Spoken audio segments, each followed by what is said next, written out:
gendarmerie police fa la ñuy fekk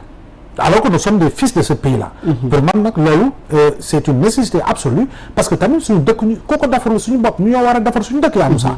ñu ñoo war a fexe suñu dëkk ci set ñu ñoo war a fexe suñu dëkk ñu respecter loi règlement yi ñu ñoo war a mën a fexe ak yelleef doomu aadama jox ko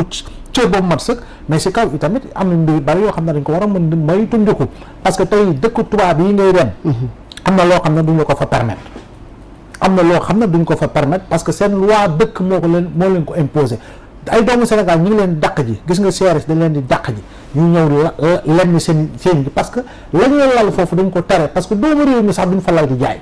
somba tey ji nii bu leen si jàppee ñu am problème parce que loi dëkk bi moo leen ko aaye donc ñun suñu wàllu bopp tamit masla bi si li nga xam ne moo war a tabax dëkk bi dafa bari bu ñu nangu ñun ñuy jël suñu ñu ngi dëgër pour ay commerçant non ñun ñu ngi joytu jaaykat yi si trottoir yi ñu ngi joytu parkingisation à outrance bi ñu ngi joytu cantinisation li nga xam ne dafa pourrir li nga xam ne mooy l'écosystème éducatif autour des écoles mais on va permettre véritablement à d'autres personnes qui ne sont pas sénégalais ñëw rek buntu Sénégal set rek ñëw lal fii ay mbaar ak ay daaj ak ay lu ne donc ma la ne seen famille mbedd buur voilà le Sénégalais aime ce jargon là dama ne buur moo amul fulla wax dëgg dama ne man buur moo amul fulla parce que buur bu amoon fulla kenn du fi toog naan mbedd buur la lu waay neex def si mbedd bi mais mbedd buur boobu noonu mais dafa am loi ay règlement am na nga xam ne sañoo ko def tey boo yoree oto sañoo jël sens interdit parce que loi moo la ko tere gendarme wala policier bu la jàppee c'est-à-dire dina la bindal bataaxal di nga dem fay dina confisquer sa permis nangam léegi nag par quel principe ñu war a nangu ñu war a ñëw na dëkk bu ñu fi toxalee cité imbécile les gens ont applaudi n'est-ce pas exactement ñëpp ne nañu yéex nañ ko def mais c'est la même chose yaa Moussa alors Ismaël Dieuwrine Diassé wala Abbas Sow ku ci jàppandi rek maa ngi lay déglu vite fait ñu daal di am seen réaction malgré que ñoom ñu ngi à distance mbokk yi yéen a ngi dans bonsoir di leen fàttali ni gan gi doonatul ku ni présenté moom Boubacar Seye mi jiite ONG Horizon Sans Frontières alors monsieur Seye en attendant même réaction yeneen chroniqueurs yi vu newuñu sur place ñu ngi ci tukki dañ bëgg a dugg ak yow ci sujet boo xamante ni fan yi gis nañ ko ci toile bi mu am ay gaal yoo xamante ni dañ leen a intercepté ay gaal yu échoué ci intention bëggoon dem Barça si seen tukki bi tey nga nekk koo xam ne expert la ci mbir mi certes médias yi bëri am na ñoo xamante ni revenir wi ci mbir mi tamit mi ngi mel ni dafay commencer am ay rebondissement arrêté woon nañ ko ay jamono waaye gis nañ ni depuis un certain temps nit ñi ngi tàmbali tukki wi ni mel te mu doon loo xamante nii nag war nañ ci mën a waxtaanaat du ñàkk yow ci say recommandations ak sa taxawaay ci combat bi ngay mënee secteur boobu moom xëy na ñu gën a mën a am pexe ngir ndaw yi peut-être ñu ñuy mën a toogee mbaa bu tukki mënta ñàkk tamit xëy na ñu tukkee ci condition yi gën tey lan lañ mën a tënk ak yow pour def le point. voilà li ma bëgg a wax mooy Ba Moussa gis nga problème bi mosu fee jógee. Le phénomène n'a jamais baissé d'intensité. xam nga lan mooy problème bi. balaa ñu ciy wax rek mu am un drame mais sinon mbir mi mosu fee jóge parce que li ko fi indi mu ngi fi ba léegi parce que tegaguñu stratégie boo xam ni fii une stratégie de lutte boo xam ni tey dina mën naa wax ni réduire peut-être les risques à des proportions tolérables loolu ama ko fi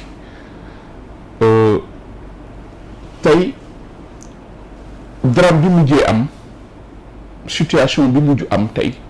war nañu interpeller nous tous parce que nous sommes tous toujours au scénario où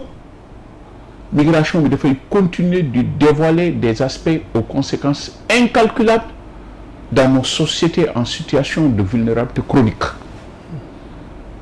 Entre-temps même, le problème est devenu structurel vu la recrudescence des drames, la fréquence de ces drames-là qui évolue de façon exponentielle. Phénomène bi musu fay jóge mu ngi fi ba léegi chaque jour ñu signalé ñu gaal bu génn fii chaque jour ñu wax naufrage que ça soit en Méditerranée centrale ou en Méditerranée occidentale ba Méditerranée même centrale moo tax sànq Ablaye bi mu introduire nuyu dafa cerner lépp sur ces enjeux géopolitiques nee na Grèce c'est la Méditerranée centrale. Non, centrale, c'est la Méditerranée orientale, je crois. La Méditerranée centrale jëm Italie et occidentale dugg Espagne. Donc ñetti route yooyu moo fi am. Mbir bi nag je crois que tey daf ñu war a permettre une remise en question dans le mode de gestion, dans le mode de lutte de ce fléau bi nga xam ne tey mu ngi àndee tout le Sénégal, pour ne pas dire toute l'Afrique. Sénégal dañu axer la lutte contre ce fléau boo xoolee sur la surveillance des frontières. Gisoo c'est l'économie de la justification boo toogee ba si ak rek ñu def communiqué ñu ne gaal génnatu fi mais gaal bis bu nekk mu génn fi. gaal su même su fi gaal génnul. gaal bu génn Mali. ñu ne ay Sénégalais ngi fi. gaal bu génn Mauritanie ñu ne ay Sénégalais gaal bu génn donc le débat n'est pas à ce niveau-là. Parce que là malheureusement nous faisons le jeu de l'Europe. L'Europe est toujours dans sa logique de barricade de ses frontières. Avec le Frontex. L'Europe est partie jusqu'à militariser le Frontex. boo xoolee fan yi passé rek comme ni mu ko waxee boobu kenn waxu ci des gardes-côtes tunisiens tiré nañu sur un bateau de sauvetage à Méditerranée centrale. kenn waxul dara parce que à un moment donné Hans Leystein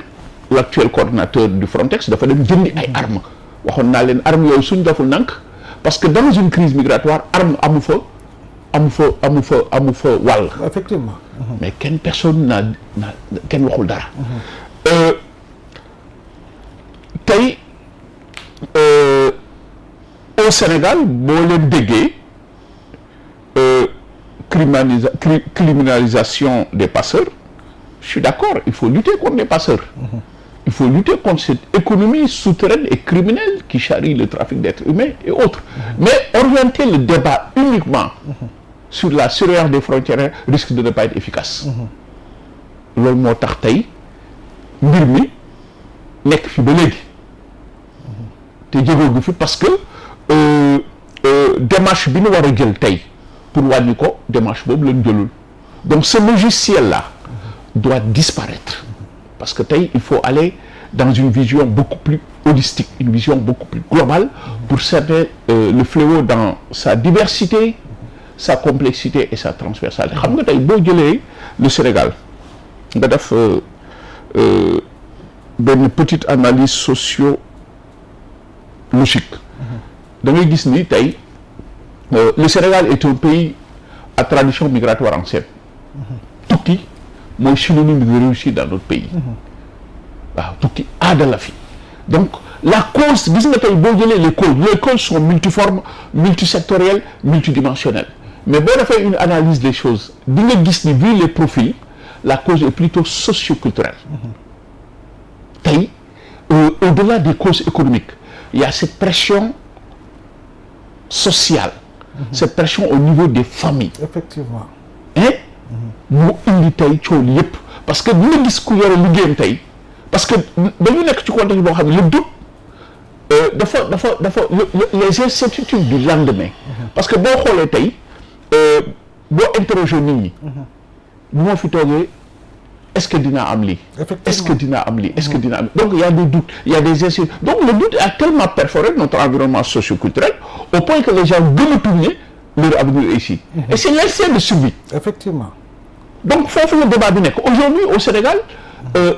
tukki mooy synonyme de réussir. gisoo bu tukkee rek réussir na. Donc c'est là où évidemment il faut changer de stratégie de lutte. Il faut l'adoption de nouvelles modalités de sensibilisation avec des outils d'aide à la prise de décision. C'est l'idée de partir qu'il faut tuer dans l'œuf. Il faut inciter à cette révolution socio-culturelle. Exactement. Il faut déconstruire pour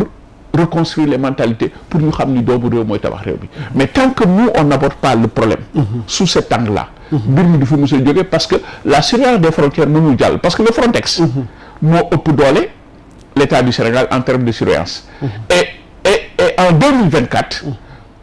il y a eu plus de 60 000 entrées uniquement en Espagne bu njëkk te ñooñu ñoo ëpp doole donc ça veut dire que loolu ça risque de ne pas être fait. Le Frontex am na plus de 10 000 garde-côtes am na des bateaux des navires un budget de plus de 800 millions 60 000 personnes dugg donc il y a un problème ça veut dire que loolu baaxul il faut ñu xoolaat bu baax il faut ñu xoolaat toog waxtaanaat et c'est là où on a eu dans les perspectives de solution à parler d'une commission nationale indépendante ou une délégation spéciale exclusivement dédiée à la question loolu mooy saytu mbir mi pour mën a xam lan moo xew pour mën a indi ci ay saafara mais ñun pant boobu la ñu jëlul nous faisons le jeu de l'Europe en parlant de surveillance des frontières et malheureusement le tout policier risque de ne pas être efficace loolu moo tax gisoo toujours c'est un dossier à la traîne parce que on ne prend pas toute cette dimension c'est yi ñu soxla pour mën ko saafara duggul dans cette vision beaucoup plus globale et holistique bi nga xam ne moom la dossier bi laaj loolu moo tax ñu toll fi tey macha allah defe naa leeral yooyu am na solo avant Abdoulaye Mbow di ci réagir Ismaïla vite fait ñu jël jëwriñ Ndiassé ñu am réaction vite fait alors Ismaïla alors jëwriñ Ndiassé ñu ngi lay nuyu di la jox sa wàccuwaay namoon nañ la lool di amaat mbégte di la dalal dans bonsoir ngir ñu dikk niñ ko baaxoo di defee saa su ne rek ci ay tomb yu soxal tolluwaay réew mi alors laaj bu njëkk bi d'abord mooy dañ lay bàyyi nga nuyu mais laataa ñu ñëw ci sujet ñuy waxtaane pour ñu def ak yow benn résumé vite fait gis nañ sa sortie gu mujj gi nga doon prononcé wu ci taskatu xibaar naam sax moom taskatu xibaar la ndax donné comme information ne kii di Farba Ngom dafa génn àddina di ko laaj nit ba mu prononcé wu ci alors yow it nga am ci position boo xamante ni moom nga ci taxawee ñu dikkaat ci boobule sortie tey pour faire le point avec toi lan nga ñuy expliquer sur ce qui s'est passé ci question boobu ak keroog. asalaamaaleykum wa rahmatulah wa barakatuhu. sortie gu mujj gi nga doon yaa Moussa yaa ngi may dégg bu baax.